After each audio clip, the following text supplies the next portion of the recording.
Now, Sports Talk with Broads. Here's Hunter Brody.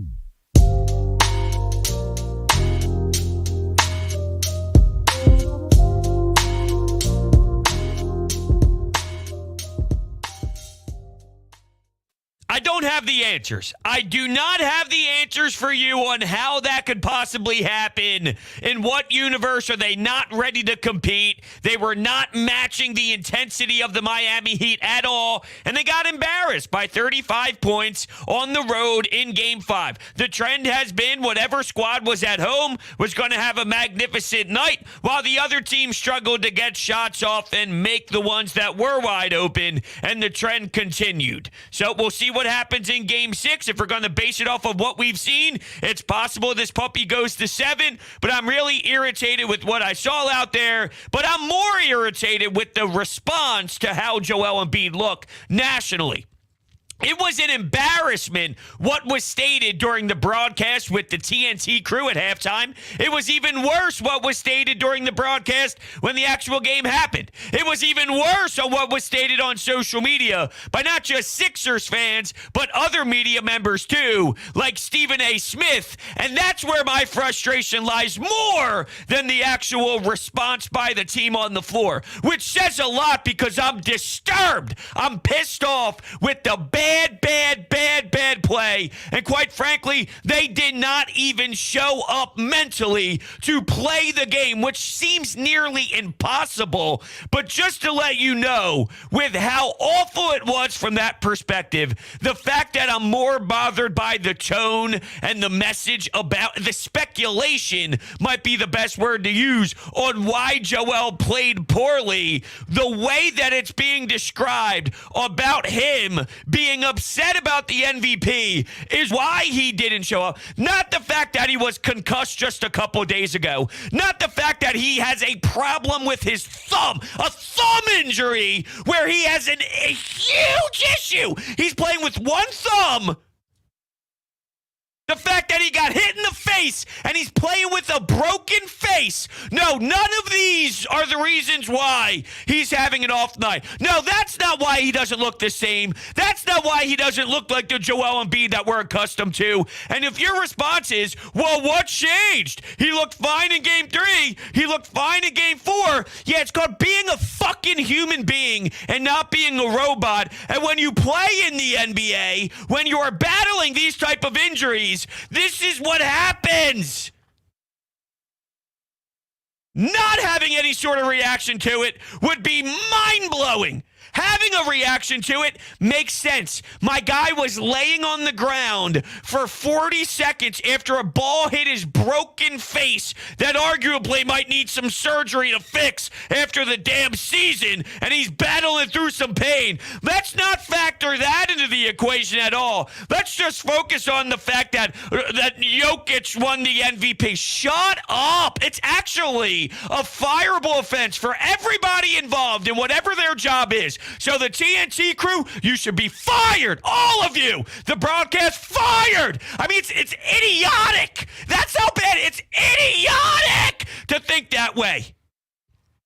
I have screenshots of all the idiots and all the stupid people out there that were tweeting that I'm going to react to, because that's where I'm at. I'm not going to pretend and lie to you on how I'm feeling right now and where I'm most naturally reacting to emotionally, where I'm just so disgusted with the stupid people out there that don't want to utilize their brain properly, saying that Embiid shouldn't be out there. Embiid is crying about the trophy and not focused on actually winning a championship and helping his team. How can you honestly say that? How can you honestly think to yourself that your brain works if that's what you're convincing the world or attempting to convince the world on any social media platform, and yourself too? Because I think you're dumb and I think you're an idiot. So let's go through all of these people out there.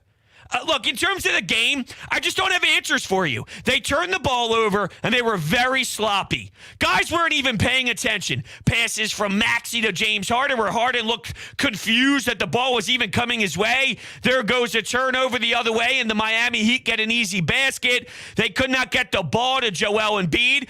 I feel Miami did do a good job in that area to force it to be uncomfortable, but it didn't look like Joel was healthy enough to battle and to try and gain his space. And oh, by the way, the passes, when they were trying to get it to him, those were abysmal too. And if your thought is that he shouldn't be out there, well, then who do you want to play? Because Paul Reed would pick up 8,006 minutes, which doesn't even make sense, but he would. And DeAndre Jordan blows. Even this is better than any other option if he wasn't to play. They got blown outs in game 1 and game 2 as well. You have the possibility, even if it's minor and it's not Joel Embiid's night, even if it's a small percentage based off the fact that he's clearly not healthy, you have a tiny possibility that something could happen, even battling these circumstances of getting hit in the face. And by the way, if you're the referee and you give Doc Rivers a technical when he's fighting for his guy that's playing with the damn mask and the ball smacked him in the face. Now, they were going for the ball ended up hitting him, all right? But you can't see, like, we're not here for you. We don't give a damn about you at all. We're not here to watch the NBA playoffs. I can't wait to watch you tee up a coach when he's pissed off that his guy's down on the ground. Put your ball sacks up and just move the fuck on. I don't even know what that means, but stop being a bitch. That's my noise that I'm throwing at the referee's way. Stop being a bitch and just get worked a little bit by Doc, and then you move on to the next possession. Do you see what's going on here? I mean, it's obvious that the guy's fired up, trying to get his team going, and he's going to work you a little bit. Move on. Anyway, I don't have answers for you. Tyrese Maxey sucked. Couldn't make a damn shot. Was getting torched on the defensive side. They couldn't make inbound passes. They weren't focused. Or they couldn't make passes into the post. That's what happened. I don't know what to tell you other than that. That's what happened. How can it happen in Game 5 when all the momentum was on your way? I don't know. So it's tearing me apart inside.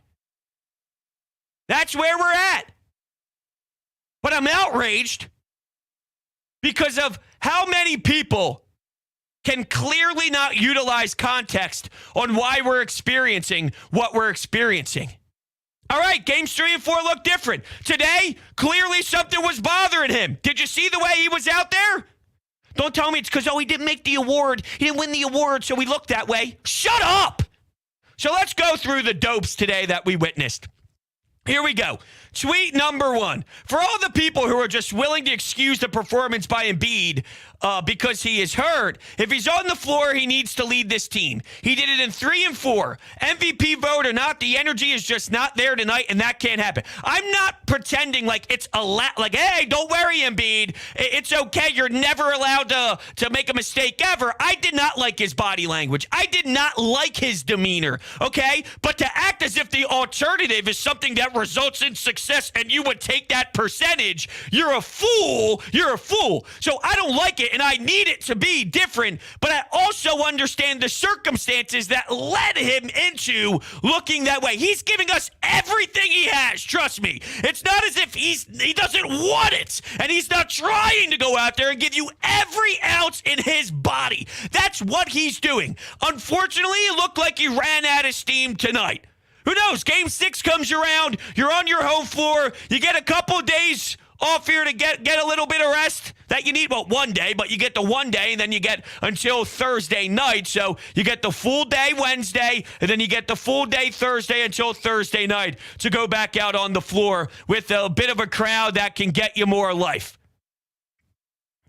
So, yeah, let's yank Joel Embiid off the floor. Real smart. Real smart. If there's side effects, this is from Fred. And Fred, I almost blocked, even though I don't believe in blocking people. I almost did. And you know it's in some sort of you are... I'll hold my breath here.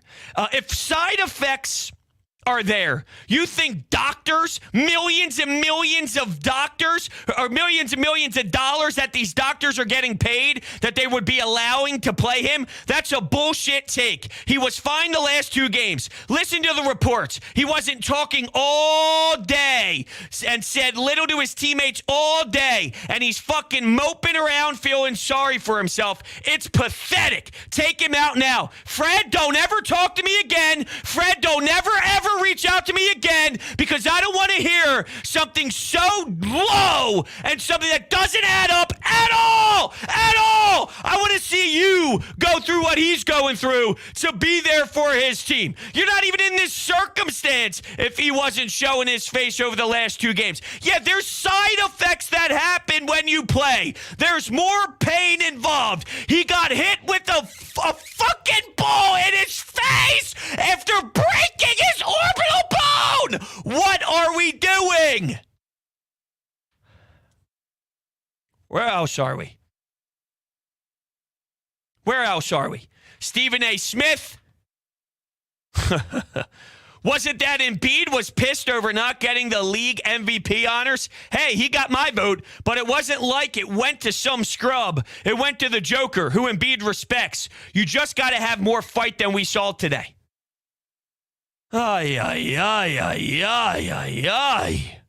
What are we doing out there? What is happening in the streets tonight based off of this game and the reactions? I'm embarrassed for a lot of them.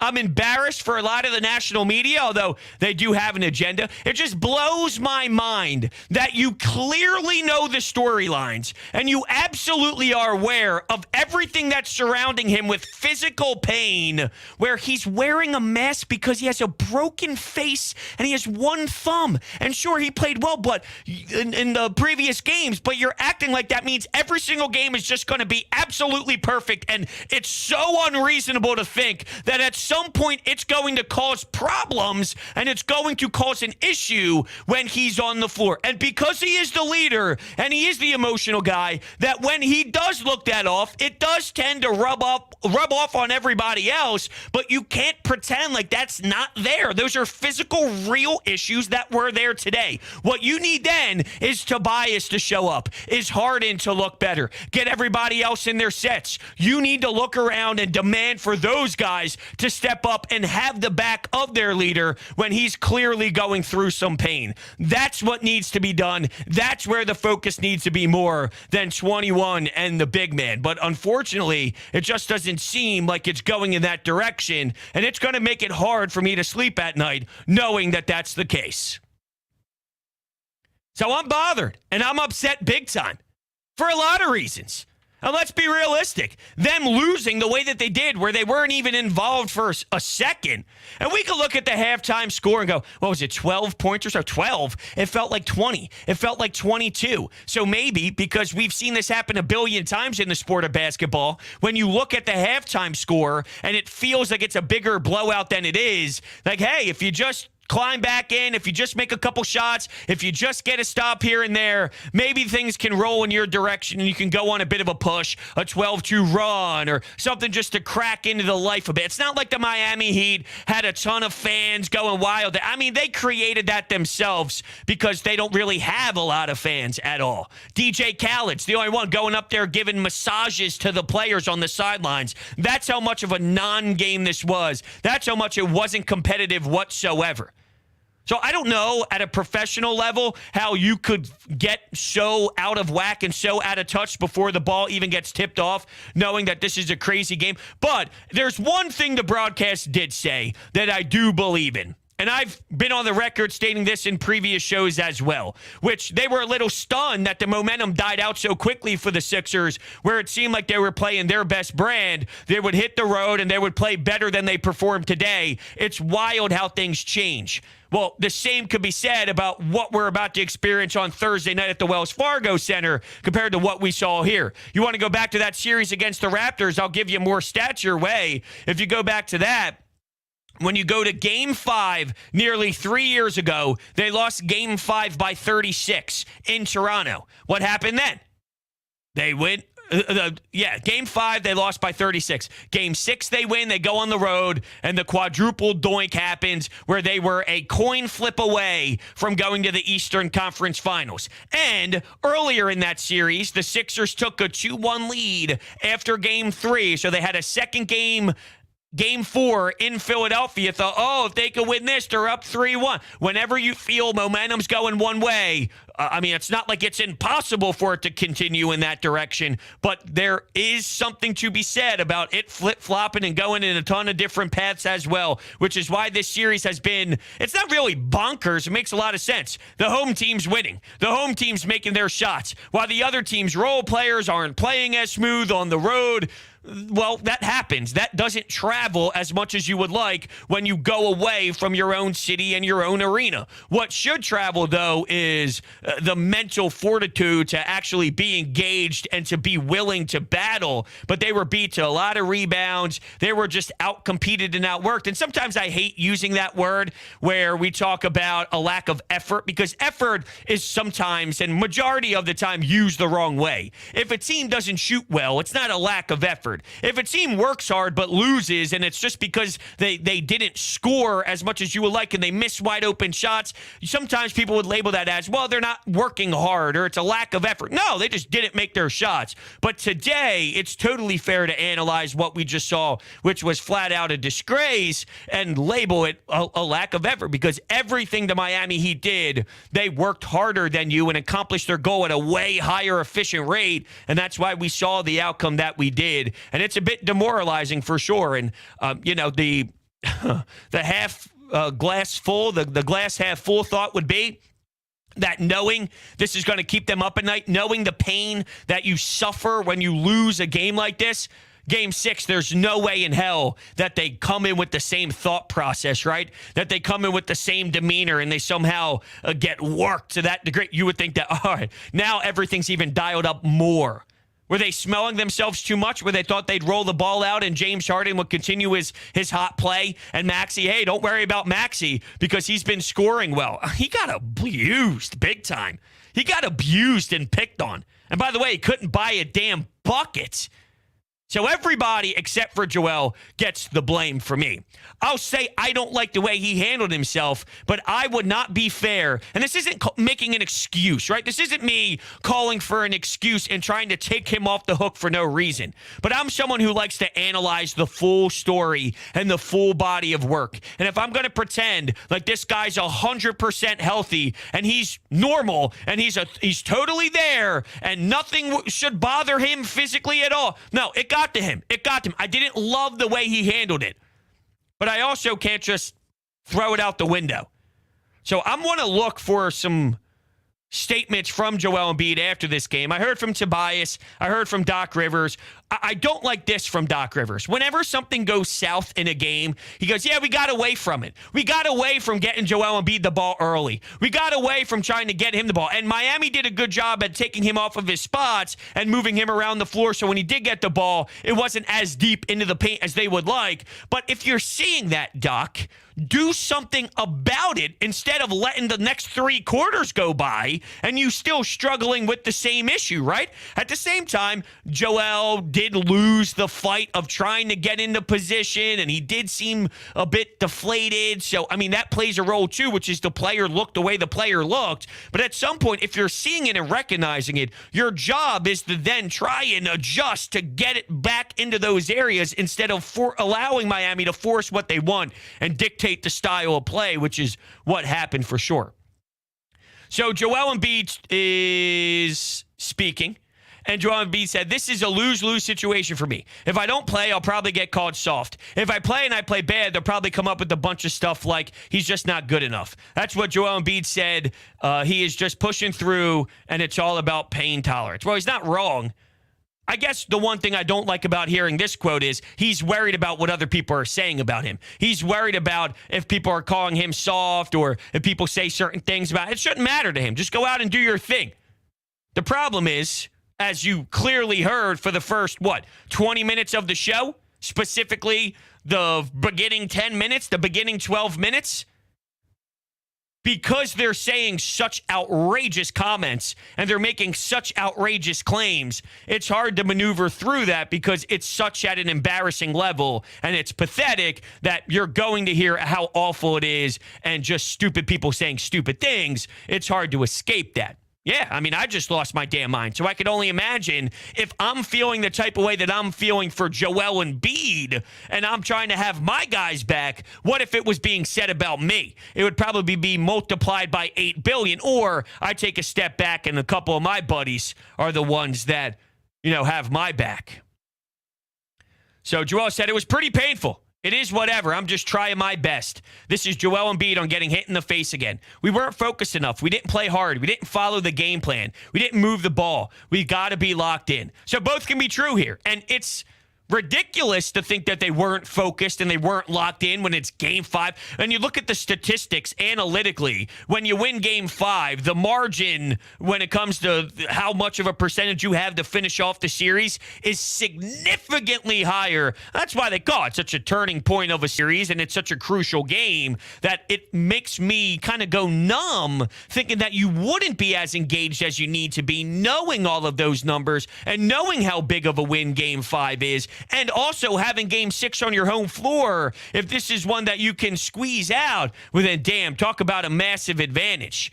He's not wrong to say, though, it's pretty painful, and now he's just trying his best out there. That's why I'm not going to knock him and criticize him. You could be someone that I lose respect for. That's fine. That's up to you. To say, well, then he shouldn't be out there. You're wrong. You're absolutely wrong. That's on you, though. He should be out there because we already know what the alternative is. See, Embiid's been out there 3 games, and he's been playing through pain 3 games. 2 of those games have been nice. 1 of those have been bad. How many nice DeAndre Jordan games do you get? How many Paul Reed games can you get where, without Joel Embiid, that is? If he's playing minutes when Joel Embiid's actually playing, and I know they did actually do a little bit of a both on the floor for just a little bit of time, but if you're talking about Paul Reed playing backup minutes compared to Paul Reed playing real minutes, you don't have a percentage of actually landing a nice game, where with Embiid, even if it's an off night, you can see he played 3 games so far with some serious pain. 2 of them helped you win. 1 of those was a part of a loss, but you don't get those 2 games with anybody else as an option, so you just have to tough it out and keep going out there and trying your best, and I will take that percentage that what should be the league MVP tries his best when he's going through the issues that he's going right now. And that should be the end of it. I don't think it really needs more of a dissection and more of an intense dialogue about it like it is by people that I do not respect anymore making all sorts of statements out there. I do want to hear from you, 856-442-9805. That is the phone number. But first, before we get there, guys, we have a new partner here, and it's one that we've been wanting for a long time now. Freestone Farm CBD. It's my favorite CBD brand because they farm it themselves with all organic inputs, and they offer only the highest quality genetics in their strains and extracts. I've tried a lot of different brands, but honestly, Freestone Farm CBD has been amazing for me. I personally like using it after workouts, and when I'm going to bed at night, I've been sleeping way better when I hit the sheets. What's even more exciting, our friends at Freestone Farms just unveiled an all-new strain menu with some awesome CBD at really reasonable prices. Just check out their tropical tasting Bayox that clocks in at 24.1% CBD. All of their premium hemp flower is grown on their Garden State farm with all organic inputs and IPM. Absolutely nothing synthetic from farm to jar. On top of that, you can use promo code BROADS for 20% off at checkout at freestonefarmcbd.com, and their website is down below in the description. Let's go to the phones, and we will start off with Jimmy. What's up, Jimmy? Well, that was a really awful game. Hold on 1 second. I'm having a little bit of some issues here because I got 2 calls popping up at the same time. So give me 1 second. I think it should be good now. Okay, here we go. Yeah, that was just a really bad game, and I'm not going to be panicking because you know what? This game reminded me of 2 different games, 2 very different games. Game 5 in Toronto, where we got absolutely destroyed in Toronto, and everyone said, "Oh, the Sixers are toast. There's no way they're going to win Game 6," and they did. And Game 5 last year against the Hawks, which was one of the most disgraceful collapses in NBA history, and everyone said, "Oh, the Sixers have no chance to win Game 6. They're toast," and they end up winning Game 6. I feel like the Sixers will win Game 6 because that's just been the pattern of this series where every team has shown up to play at home. But, like, we got to win Game 6, but we really put ourselves behind the 8 ball because this team historically sucks in Game 7, not just all time, but the last couple of years. Yeah, Game 7s haven't been the most ideal situations in the world, but I tend to agree with you, Jimmy, that this smells like a Game 6 victory in South Philly, and then obviously the trend is the home team wins, but when you get to a Game 7, it could be a coin flip, but I do feel that they're going to respond big time, and people have somewhat called them out and ruled them out in previous Game 6s. Here's what I don't agree with, and here's another tweet. We're going to the Twitter world today and just kind of ripping apart things that I despise. Let's see.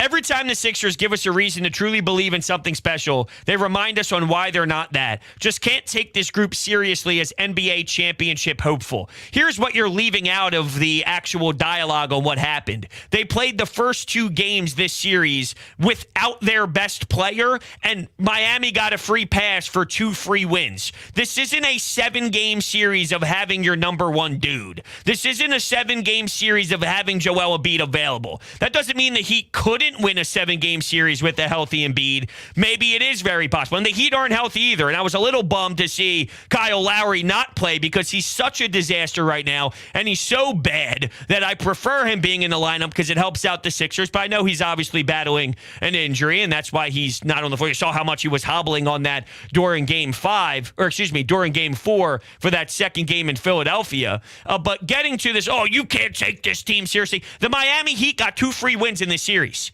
They got 2 free wins. How come we cannot look at the full body and it's just the first initial knee-jerk reaction to what's happening in the moment? That's the problem. That's the issue. No one can fully digest it all. There's some things you're missing out here. And look, this team, there's problems here. This is not a perfect basketball team. They are super thin. Matisse Thybulle gives you nothing more than he gives you something. They do lack certain aspects. Danny Green is what he is, but it would be nice if he was more of a role player off the bench compared to your starter. If you had some other pieces here, but you had to give up some pieces to get a Harden because Ben Simmons wasn't able to show up and be available for you, so you had to give up some of your pieces. Fine. That's the right move to do, but my point is, Daryl Morey did not make that move and then in his head say, this team is perfect. This team is absolutely 1,000% a championship caliber team. What we were hoping would happen this playoff run, which there are still 2 games to do it, is Joel Embiid would carry you deep.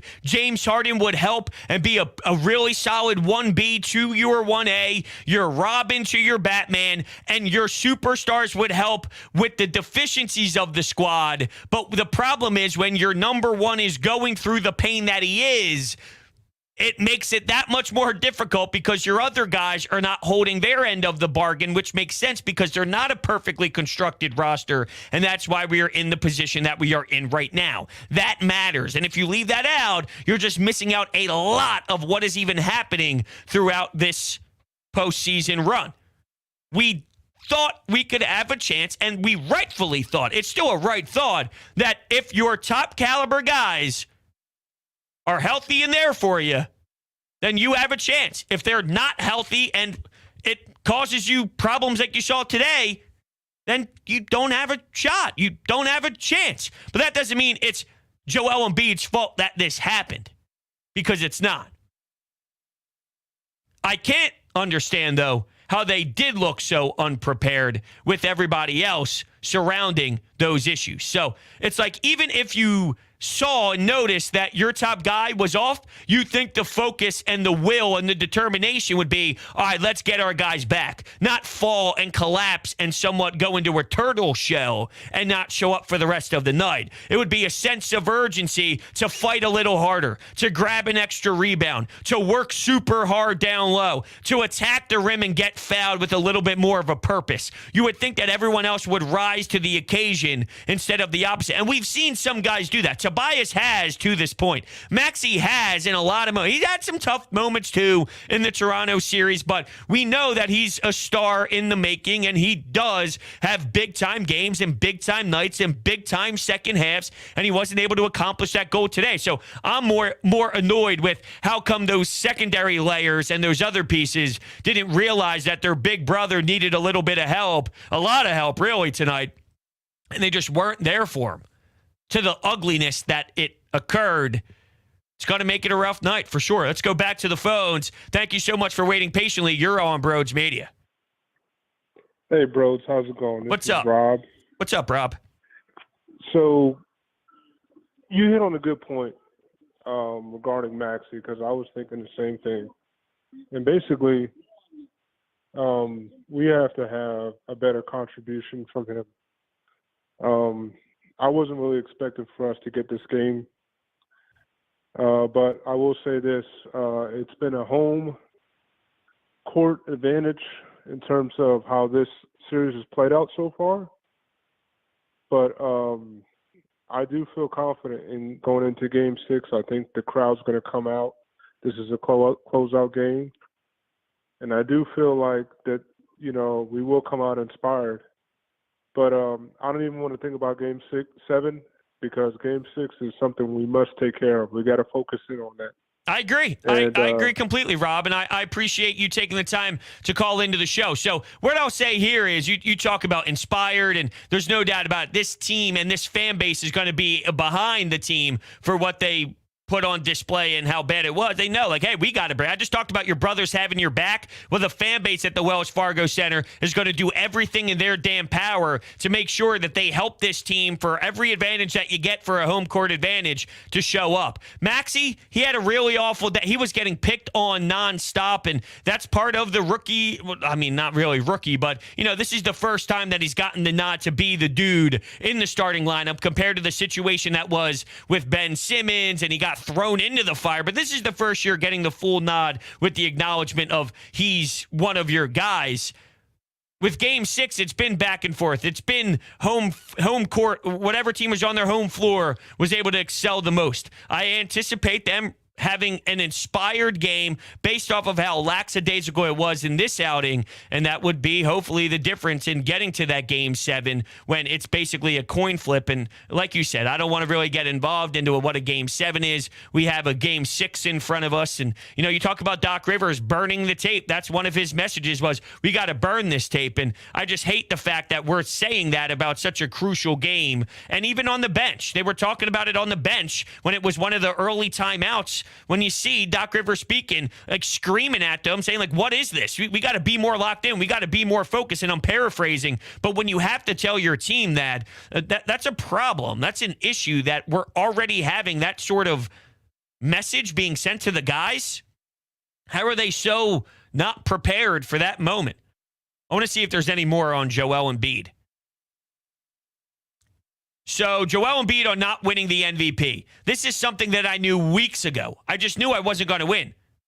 He deserved it. He had an amazing season. There's no right or wrong. There were a lot of candidates. We all kind of talked about how it seemed inevitable based off the betting odds that he wasn't going to win. So if he's saying he knew for weeks now that it wasn't his trophy, why would Game 6 be a problem? Or Game 5, excuse me. I'm sorry. I know I'm all the Game 5, Game 6, Game 4, Game 3. Just talking about game whatever. It's kind of putting my brain into a mush. But how come if he knew for a while now that it wasn't his trophy, Game 5 is causing him all sorts of internal damage when it comes to the emotion and mental side of the basketball game, but Game 3 and 4 was okay? Please, that's why it's silly and it doesn't add up at all. So let's go back to some other tweets here. This was Flexi. And Flexi tweeted at me that there's clearly validity in what Shaq and Chuck were saying during the halftime show, that he was too focused on the MVP award. He played very well in those other games. So what changed? Well, let's see. He got hit in the face again today. He was holding his lower back when he saved a loose ball that went out of bounds. For some reason, that wasn't brought back up again. The dude was hanging over and holding his lower back for a little bit of time, not only when he first saved the ball underneath the basket, but then as he moved down the court and then there was a stoppage and another whistle, he went back again and had to feel it. No. Well, let's not think that those might have caused some of the reasons why he looked off. some of the reasons why his body language screamed, I'm not really here right now and I'm giving you everything I have, but you could tell that he just didn't seem like the right Joel Embiid. How long have we been talking about how much of a special talent he is? How many times does Embiid show up compared to not show up? Let's play the percentages, shall we? So if we used our brain cells, knowing that he's there more times than he's not there, something has to be factoring into that. No, it's crazy to me. It's crazy to me that we are having the type of dialogue that we are having today. But that's it. That's where we were. The Sixers shot 36.5% from the field, 28% from three.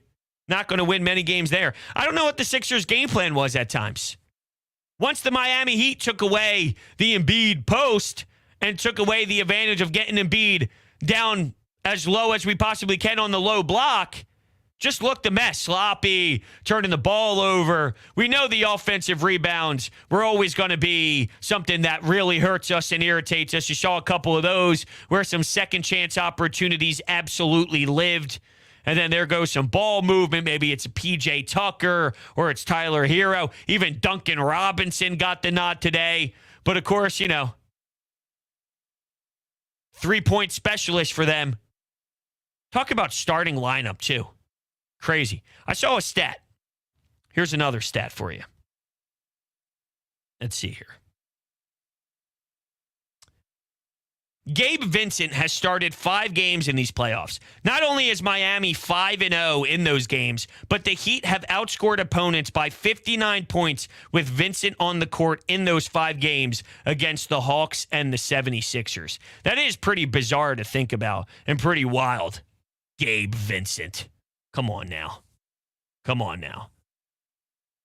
Oh, man. Such a heartbreaker, such a bad one, and I did not see that coming whatsoever. They just looked night and day from what we did see in the few previous games to that. And it just looked like they weren't even ready to play the game of basketball. And it's so hard to fathom, and it's so hard to grasp how that can possibly be when you know where they are right now. Let's see. The chat. I don't know who Tyrone Maxey is, so this is why I say Miami Heat fans are stupid. Apparently, Gabe Vincent is better than Tyrone Maxey. I don't know who Tyrone Maxey is. Maybe he is, if there's a Tyrone Maxey out there. I'll take Tyrese Maxey any day of the week over Gabe Vincent, and if you don't see the difference in those two players, God bless you. God bless you. There were times when Jimmy Butler was going off in those early stages and getting a bunch of points. But, you know, this is the thing with Jimmy Butler. He doesn't score the ball from 3 very well. So I wondered what the philosophy was. And I don't even necessarily despise this to a degree. You know, there needs to be limitations on it, and there has to be a cap. It can't go to the extreme. But if you think about the Jimmy Butler experience, I'll live with him getting 2s. You just beat Jimmy Butler when he scored 40. You beat Jimmy Butler when he goes off. Because there's something to be said about when the Sixers were knocking down 3s and the Miami Heat were scoring 2 because Jimmy Butler scores in that mid-range game or he attacks the basket. That's what he does well. He has not been shooting the ball from behind the arc very well this season. So you think about trading 2s for 3s, you'll take that any day of the week. So if Tyler Hero, if anybody else wasn't getting their shots and making them, and instead you're giving them 2-pointers, we could live with them getting 2-pointers. Like I said, I don't really hate that, or I don't deny that type of thought. The problem is there has to be a reasonable line. There needs to be a reasonable level that this gets played out to. But obviously, if you can't keep up at all and you score the amount of points that you did and you turn the ball over as much as you do and you get as sloppy as the sloppiness was, oh, man, just when you thought it couldn't get worse. I can't get over, there was a pass from the top of the three-point line over to James Harden on the left side of the court, or the right side of the court, I guess, depending on how you're looking at it. And he just wasn't even ready for the pass. It's like as it was going towards him and he realized it and recognized it halfway through the ball being in the air, his head kind of snapped back and there was a turnover the other way. That type of stuff. I mean, how are you not focused? How are you not locked in? That was sort of a description on where the Sixers were as a team throughout this entire night. Here we are. So that's really what I have for you. You know, I don't have answers. I don't think anybody has answers on why. You'd be lying if you knew why the rest of the team was as flat as they were. And with Embiid, the storyline continues. There's a narrative out there that just hates this guy and hates this city. The reason why he didn't win the MVP was because they don't want to validate the process actually working. So instead, you give it to someone who realistically did not deserve it for a second year. But this is what goes on.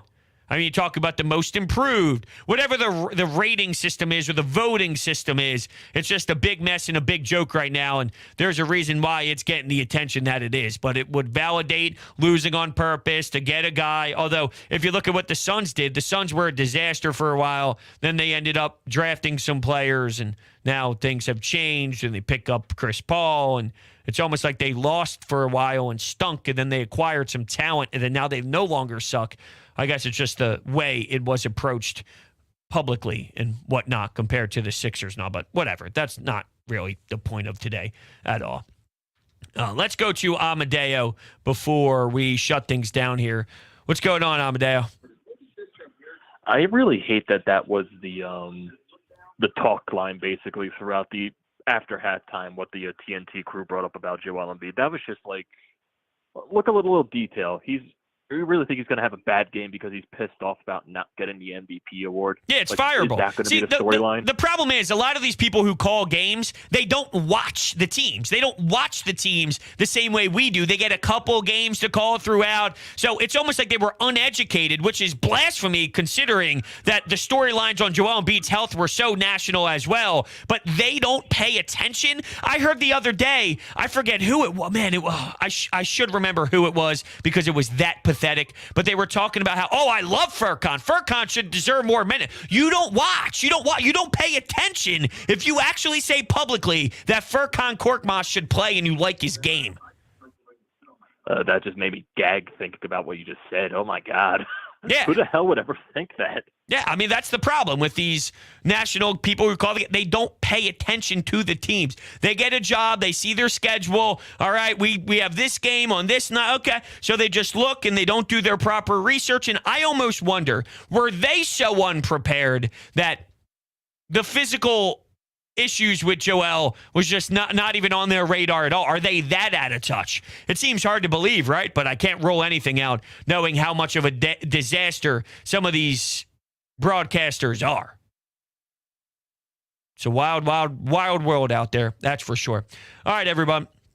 Yeah, see, this is why people like Lex are stupid. And Lex chimes in and says, now it's Embiid's health when he is fine in 3 and 4. He wasn't fine in 3 and 4. He was still battling through things, but it's clearly affecting him.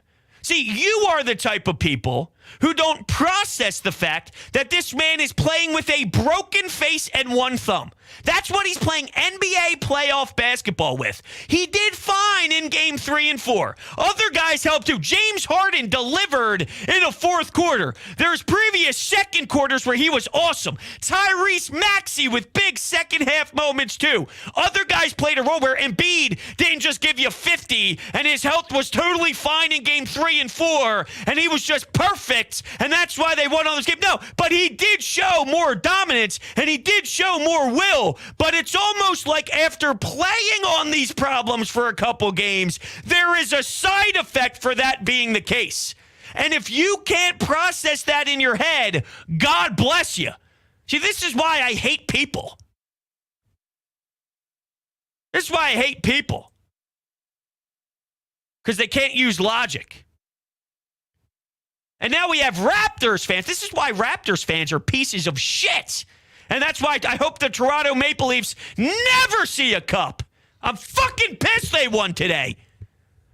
People are mocking Joel Embiid, saying how he's doing with sarcastic emojis.